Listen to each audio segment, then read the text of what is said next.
The worst experience that I have ever had, I woke up extra early, went into the bathroom, and from there I heard the sound of two people entering our bedroom and murdering my boyfriend.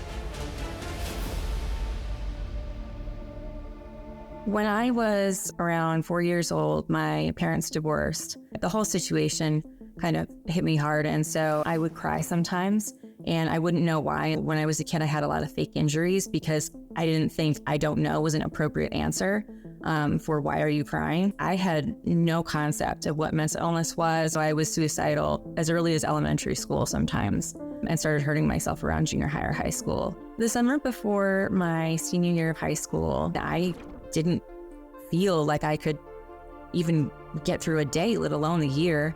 So that was when I realized that I needed help. It wasn't until I was 17 that the depression sort of shifted. My very first hallucinations were auditory. From the back corner of my room, I heard a man laughing at me. When I started to hear things and feel things and see things that weren't there, my first reaction was, this isn't happening. I would hear footsteps down the hall. I was over at a house where I was pet sitting. So I was laying on the couch, watching TV with the dog, and I had my arm hanging off the edge of the couch.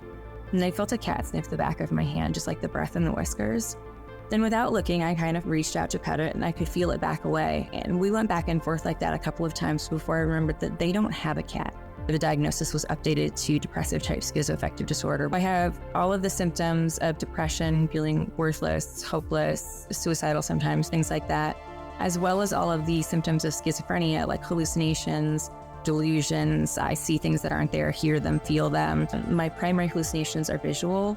I will see a lot of shadowy figures, other people, things like that. I do hear things, but I don't always hear the typical voices telling me what to do or insulting me or things like that. I was 17, among the top of my class, a record-setting athlete, and I was just terrified that all of that was now going to be taken away from me. And I didn't really figure out how to live with that until college. It was at that point that I actually went in on a full ride scholarship, and I lost it after the first year because I didn't know how to study. Losing my scholarship was hard. Having to admit that I had a disability was really hard. The worst experience that I have ever had, I woke up extra early, went into the bathroom, and from there I heard the sound of two people entering our bedroom and murdering my boyfriend.